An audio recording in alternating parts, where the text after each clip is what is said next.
Welcome back, one and all, film fans. It is the No Name Cinema Society. That is us, and it is our indie spotlight time. And tonight we're going to talk about the 2012 indie Ruby Sparks, directed by Jonathan Dayton and Valerie Faris. Hello all, my name is Jonathan Betzler. As you can see, if you're a fan of the show, you might recognize that I'm back at my ex's. I'm cat-sitting here in Playa del Rey for a week or so. First, let me introduce a fictional character that I invented in my head. Ladies and gentlemen, Drunk Davie. How's it going? And of course, where would I be without my neurotic writer friend? Ladies and gentlemen, Jim Carroll is back, joining the society once again. Thank you. Thank you. I'm glad to be here. As you know, in the last few episodes, we've been expanding the society, and Jim did a sound off with us a couple of weeks ago, and he's also one of the stars of my feature film Homecoming and my web series Intersection. Our schedule for the next set of episodes. Obviously, a few days ago, we did our current feature. That was last Thursday. Obviously, now we're talking about Ruby Sparks, our indie spotlight. Our classic in a few days will be Milos Forman's Hair, his adaptation of the iconic 60s musical. 1 week from today, we'll be doing our sound off, which will be featuring Davey's famous diatribe. I'm going to do a second run film, and also my top 5, which this week the topic will be top 5 counterculture movies based on our discussion of Hair, and that'll be coming up on the Freeform segment in a week or so. If you're a fan of the show, you know that throughout the year of 2017, we've been looking back at indies from 5 years ago, 2012, spotlighting indies from 2012. That's the mission for the year, and so Ruby Sparks is no exception. And the trivia that we had on Facebook and Twitter, etc., was an actress with a famous director as a grandfather writes a screenplay for her and her real-life boyfriend to star in. And that's the case here with Ruby Sparks, of course, the actress being Zoe Kazan. Her famous grandfather is Ilya Kazan, the director of such classics as Streetcar Named Desire, Gentleman's Agreement, and On the Waterfront, many more. Boyfriend is Paul Dano, who co-stars in the film. And the result, of course, is tonight's film for discussion, Ruby Sparks. A lot of the pregame is out of the way, and it's ready to jump into Ruby Sparks. Calvin is a neurotic novelist whose massively successful first novel only adds to his writer's block as he works on a follow-up. He has a dream about meeting a girl, and he starts to write about her. Inexplicably, the character of Ruby Sparks comes to life and is suddenly his live-in girlfriend, one that he can control with his typewriter. Once again, this is my recommendation, and I saw it 5 years ago as part of the Indie Spirit Award screenings. I enjoyed it. I find it sweet, romantic, charming, fun, interesting without being groundbreaking. And it's also fun to see my neighborhood in the film because I live right around the area. Whenever they go outside, they have Vermont Avenue on there, Griffith Park. The big hero of the film is the screenplay. It's creative and detailed and does a great job with wholeness of world, exploring plausible fallout from this implausible situation. I want to talk about the screenplay more later. I know that Jim has seen this before. Davey, have you seen this film before or heard of it? No, I watched it for the first time yesterday. All right, so it's a new discovery. Jim, you emailed me some of your thoughts early on, so I'm going to let you go first, so Davey's remains a surprise. Jim, just opening thoughts, just a sentence or two. I also liked it. I know Zoe Kazan wrote this as sort of a rebuttal of the Manic Pixie Dream Girl, and I think there are definitely points where you can see that. I think there's some interesting allegory going on with sort of the creator and this relationship that Paul Dano starts. That eventually, you know, it's a be careful what you wish for type of situation.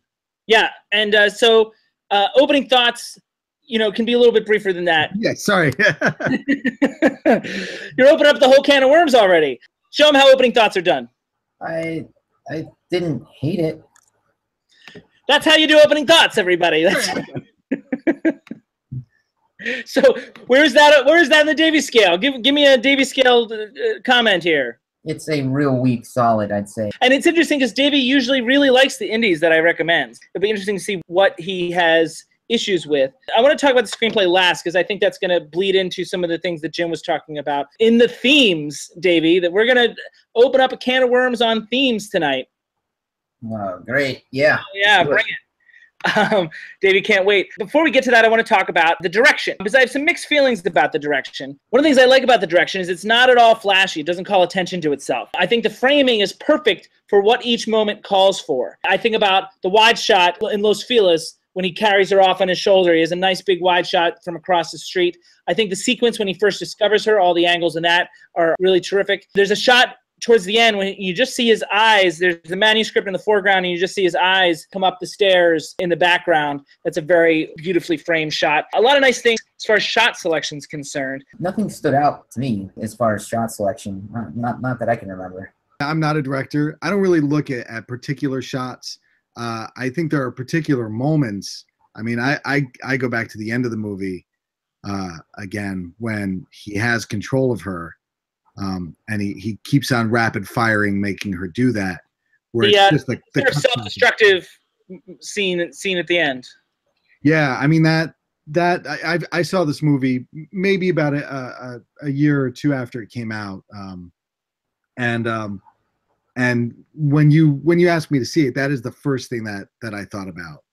Which is a good segue to the next thing that I liked about the film, and this is another thing that they started to do with their previous film. This is Jonathan Dayton and Valerie Faris, who directed Little Miss Sunshine. That was their precursor to this, also starring Paul Dano.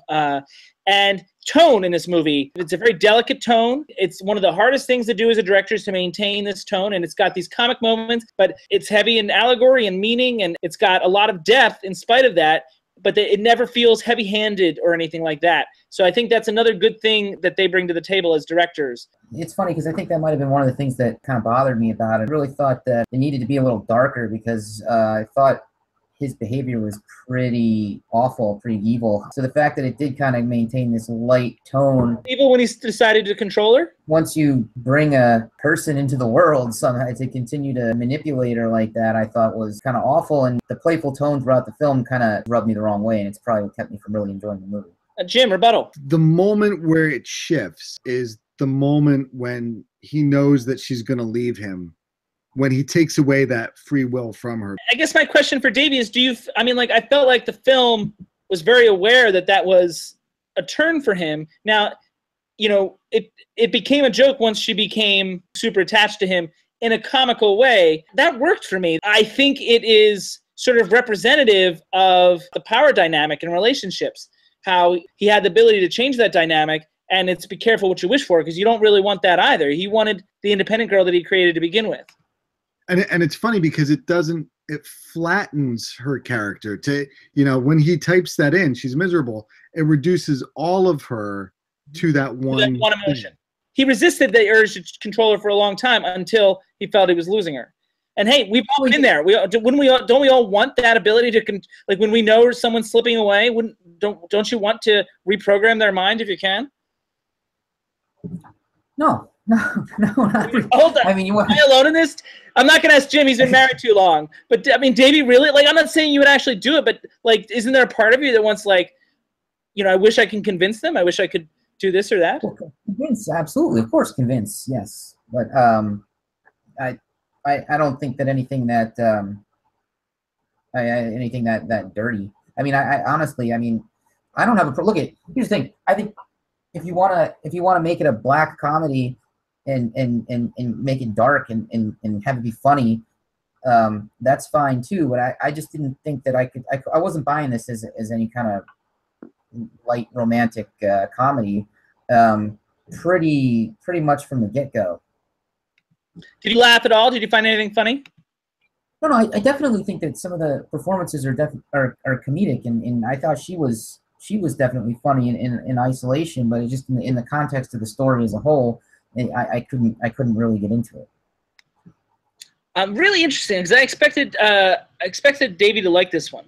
I want to get to performances and then the screenplay, but so a couple more things about the film that I wanted to talk about. The directing choices that bothered me. The editing bothered me a little bit in the sense that I feel like it had a good pace within the scenes and montages, but those fades to black killed me. I found them to be real momentum killers, and it happened several times throughout the film.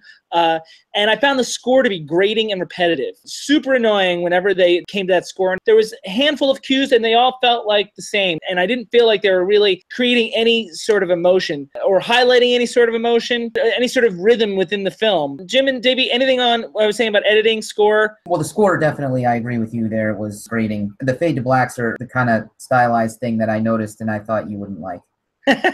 Does that mean you also didn't like them in solidarity? No, I didn't have a problem with them. I wasn't really vibing with this movie anyway, so I was, whatever. Did you finish it? No, I did. Yes, I finished. Those fade to blacks, every single time you come into a new scene, that you're basically restarting the momentum. You have to get the car back up to speed, and then you finally get going, and then you get that fade, and then you're starting all over again with building that momentum again. And I think that it feels much more padded than it actually is. Real quick about performances, I felt like there was a mixed bag. I mean, like, there's tons of cameos in this movie. I'm thinking about Annette Bening, Antonio Banderas, Steve Coogan. They're talented people, but they don't bring a lot to this movie. So I'm just going to segue right to the leads. For a movie with all these good actors, I only felt one performance, and I'll get to that. I had a real issue with Paul Dano, and I love him normally. Like, great performances in films like There Will Be Blood. I feel like he should have been the Oscar winner for Little Miss Sunshine, a movie I don't love, but he's great in it. He's great in Looper. He's great in Love and Mercy. As Davies talked about his performance in Love and Mercy in the past. But here, I feel like he really overplayed the neuroticism angle. It's as if he was auditioning for a Woody Allen movie. Guys, am I alone in this? I was not feeling any depth out of Paul Dano. He's positioned as the protagonist of the film. He's a hard guy to like. You were in Homecoming. That character is a hard guy to like. Not your character, but the lead character. I don't mind that in theory. Specifically, the neuroticism within the character, and neuroticism is something we all have, particularly you and me, Jim, not so much Davey. But at the same time, I felt like it was really overdone, like really overbaked in that regard. Homecoming was not a romantic comedy, and when you come into this movie, they're setting you up with a bunch of romantic comedy tropes, which I think is a good idea for what it's trying to accomplish. I like that idea in concept. So the expectation for a romantic comedy protagonist is that you have somebody who's a good guy but down on his luck, and what you get is Paul Dano's character, who's really messed up and really neurotic and not capable of having a relationship, and but I mean, like, it was at a level of implausibility. And I know that the concept of the film is implausible, but what made it mostly work for me is that almost everything in the world around Ruby was more plausible. That grounded it for me. So by him being so over the top, that takes things away from me. Davey, can you break this tie about Paul Dano? It's a performance that's a bit one note. It's supposed to be kind of funny, and it's supposed to be kind of light, and it's supposed to be something that makes you feel for the guy a little bit, but given the context of the film, it just didn't work for me at all. So, I didn't enjoy the performance, but I thought it was definitely something that it was a decision that he made, and he did what he was trying to do very well. I just didn't like it. I mean, I will say I agree that it's one note, but I think it's supposed to be until he writes the "you have free will." I don't know. I felt like, in spite of what the screenplay was giving him, I felt like he could have brought some more edges to the character. Like, you know what I mean? You talked about flat character, when Ruby is shifted. I thought he could have brought a little bit more to the table in that regard, and rounding out him a little more. Sticking with the performances, I'm going to skip Chris Messina because he's a friend of some of our colleagues anyway. I want to talk about Zoe Kazan briefly because I think she's brilliant in this role. However, as the writer, she puts herself in a really good position, creating a showcase for herself where she got to exhibit a large and believable range. Now, more power to her for creating these roles. That's awesome. But don't we give a few more points to a performance that isn't specifically crafted to one's strengths? Complicated conversation. Davey, how do you feel? Am I being a jerk? Yeah, maybe a bit. Set him up for that one. I understand that she wrote it for herself, but she did a great job. I thought that her performance, particularly the big scene at the end, I thought was pretty impressive. Well, every scene, because she gets to be so different based on how the character changes her, and that's it's a golden opportunity for an actor. And look, she's, again, like Paul Dano, she's been good in so many other things. But I mean, this is a role crafted around someone's strengths. So I mean, I'm acknowledging the accomplishment and how good it is. That's how I started. But I mean, I do feel like when we're looking at performances against one another, like we do at the awards season sometimes, I mean, like there's something to. She put herself in a really good position as opposed to taking what a writer gave her and interpreted it. I don't think you can really penalize her performance just because she made it for herself. But I see what you're saying. When you're writing for yourself, you're writing the part that you want to be, all of you, you give yourself all the best lines and all the best bits. And I think she did a great job. The things that I liked about the screenplay is I think it's original-ish. Obviously, characters coming to life in and of itself is not a new idea. I think about City of Angels, the Broadway musical, which I'm sure Davie would hate because it's musical. Think about Stranger Than Fiction, a movie that was on my top 10 in 2006. But it's not something that we see all the time, and I feel like this handled it in a unique and realistic way. I think Stranger Than Fiction is the obvious correlation here, just coming at it from a different viewpoint. In Stranger Than Fiction, we get that movie from the created character's point of view. And there's the flip side of that. Yep, and now we're seeing the flip side, exactly. The other thing I mentioned in the open that I liked about it is the wholeness of world. It's not how Ruby comes to life is not what matters, because everything else, for the most part, is so realistic, especially how the characters reacted and handled the situation. That felt plausible. Like if a made-up person suddenly came to life, how they handled it, seemed grounded in spite of the fantastic nature of things. And I've got an example for you of how that, and here's a scene with Chris Messina and Paul Dano talking in the car. Take a look. Barry, this is insane. You manifested a woman with your mind. You can't tell anybody, not Mom, not Susie. So no. What, we're just gonna pretend she's your girlfriend? She is my girlfriend. Stranger things have happened? I don't think so. I think this is pretty much the strangest thing that's ever happened, ever. Please don't ruin this for me. Promise me, no one. Fine. Thank you. Oh, wait, so you can, like, change her. I guess. So you can make her, like, do anything. For men everywhere.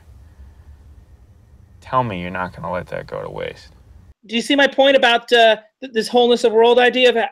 Do you agree, disagree, Davie?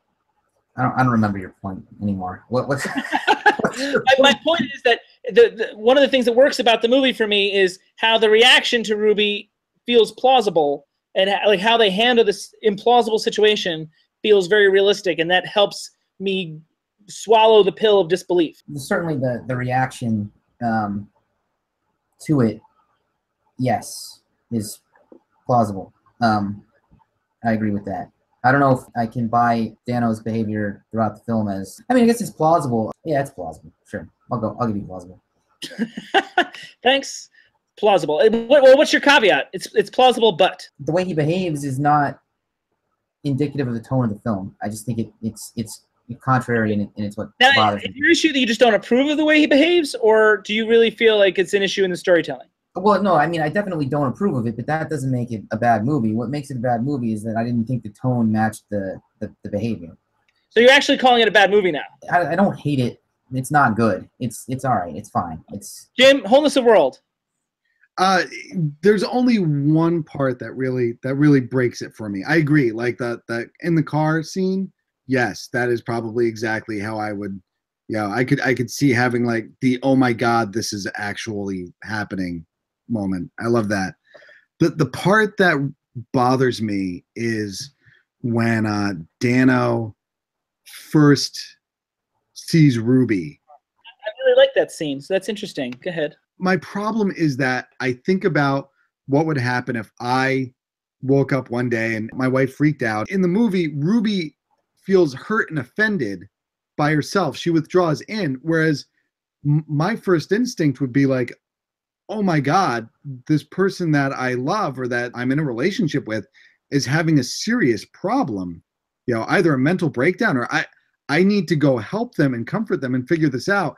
It's Ruby's reaction that you had an issue with. It's Ruby's reaction. See, I buy that because I feel like she's not fully formed yet. This is maybe me extrapolating, but you notice how there's pieces of Ruby start appearing before she actually appears fully. So, I mean, I feel like it's a slow build to Ruby. I bought it for that reason. Like, it was still building to being a full three-dimensional person, but we're not from her perspective at all, too. So that's why it didn't bother me either. So themes, Davey's favorite topic, the big T word. Jim, you want to start? You had some stuff you want to talk about, the sort of the free will and religion aspect of it. Calvin is creator. What did you want to talk about as far as that's concerned? Yeah, I mean, we've touched on it a couple of times, which is that Calvin gets exactly what he wants. I mean, he literally has a dream girl. He realizes that maybe this is not what he wants. What he wants is somebody that he can control, and disastrous consequences ensue. I mean, we say that we want that, but we really don't. We want to be loved. We want to control the person when they take that love away. And that's why I think what the movie is really about ultimately is something potentially lighter, but not really, if you think about it. But I think it's a powerful examination of the complexities and difficulties of modern day relationships. It uses a framework to examine that. It touched me in spite of its light tone at times, like I felt affected by it. And it had that emotional engagement that I always seek in these films, because their relationship, even though she's a fictional character, felt all too real to me. I don't know that I agree with you that it's all that great an examination. People grow apart and people want to leave, and the idea of controlling the person it doesn't seem like that amazing of an analyzation of it to me. It just seems pretty much exactly the way you would go with that story. Well, the reason I think that too is because once he kept changing Ruby, we were looking at all different stages of a relationship, the different kinds of power dynamics that can exist in a modern day relationship. So it almost felt like it was examining, all angles of modern day relationships all through this one relationship. You know what I mean? Because he kept shifting Ruby, and then it had adverse effects that he he wanted her to miss him, and then she was like so needy it drives everybody crazy, including the audience. So I mean, that's another aspect of modern relationships that it explores. So I feel like it is comprehensive in that way. Sure, it goes through the different phases of a relationship and the different types of power dynamics, but I mean, it seems like it's pretty much a checklist. They went down and hit each one and took them to their absurd extreme. I'm not complaining about it. I'm just not quite as impressed with it as you are. I don't know about the hitting all the steps of the relationship dynamic. There's someone who's married for 20 years marriage? It'll be 18 in December. Thank you very much. I think there are definite tropes that it plays with. I think that manic pixie dream girl trope, where it's a guy with a problem, he's uptight, he meets this girl, she gets him to jump in the pool with his clothes on. He learns to, not care so much about who he is. He loosens up. He finds out, the inner truth of himself. And I think this whole movie is actually, no, this guy is totally screwed up. The girl is not there to save him. Well, that's one of the things I liked about the original ending before the coda is like it feels like he needs to work on himself before he can be in a relationship. And then there's this coda that feels disingenuous. I think that climax moment with the typewriter, the self-destructive moment. But I think what comes out of that is the starting point of him sort of accepting responsibility and healing that leads into this coda. I would have worked if it were someone else, though. I mean, like, it was a little too pat, you know what I mean? Which is why it reminds me of Eternal Sunshine.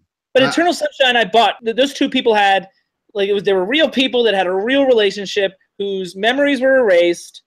And I think it speaks to the power of love that they were able to find each other again. That works for me. Also because they were also in each other's subconscious. But the end of, and to put it all, they were searching for each other as opposed to running into each other randomly.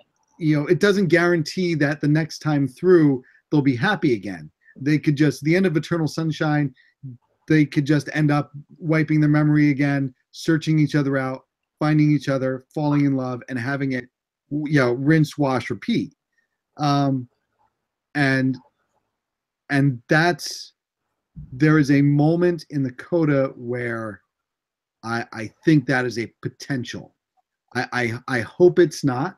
I don't see that.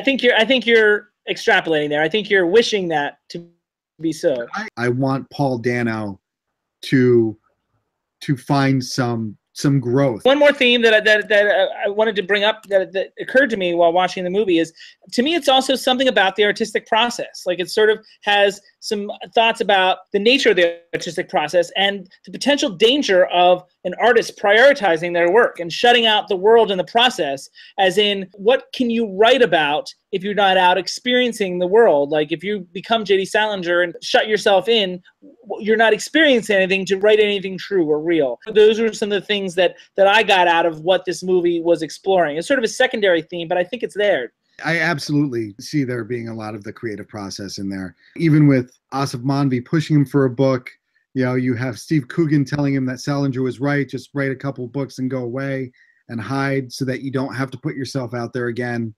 I think these are all secondary themes, that it's sort of this market that you get people who feel, you know, you get people who feel that they know you through your art and not through you as a person.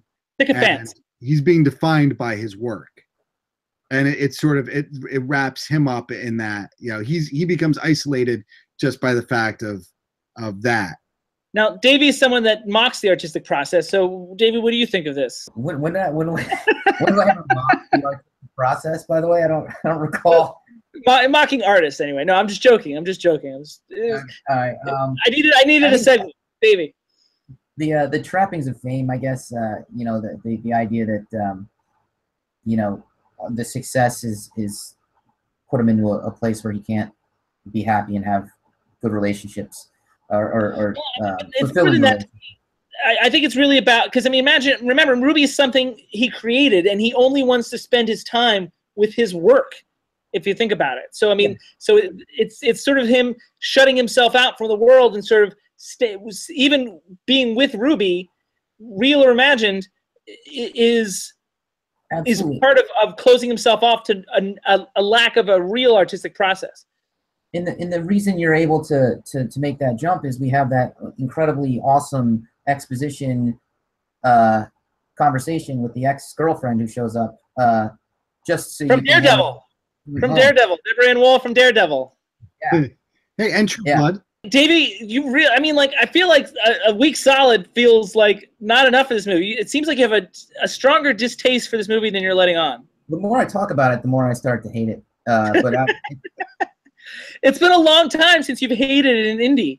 I mean, I'm usually pretty much. I'm willing to go along, but this one, it's all right. It's not bad. I don't like it more that much either, as I recall. No, that's Jesus. I started to envy the woman in that movie while I was watching that. Things can be arranged, Davey. It's great. So the trivia for our next indie is the last person to win an acting Oscar for a foreign language film returns to their native country for a 2012 indie. And that's going to be coming up in 3 to 4 weeks or so. Keep an eye on Facebook, Twitter, YouTube, etc. Now, in 3 days, we're going to talk about Hair, Milos Forman's 1979 film, which is an adaptation of the 60s musical. Jim will be back for that, but Davey won't. Davey, do you want to share with us why you're not going to do Hair with us? My dentist lets me watch Netflix, and I have they give you the noise canceling headphones, and then they put the TV up in your face. I usually watch like Friends or House or something like that, and I realized that I actually enjoy going to the dentist more than watching these classic musicals. So I am going to bow out from the musical business. Now you did try to watch Hair in preparation for Thursday. What, I get 13 minutes into it? Yeah. He couldn't do it after The King and I in Oklahoma. He's had it with Mary Poppins. And Mary Poppins. I tried very hard. I can't do it. So the next time you see us will be the classic movie discussion. Stay tuned on Facebook, Twitter, YouTube for the link and everything, and we will see you then. Take care.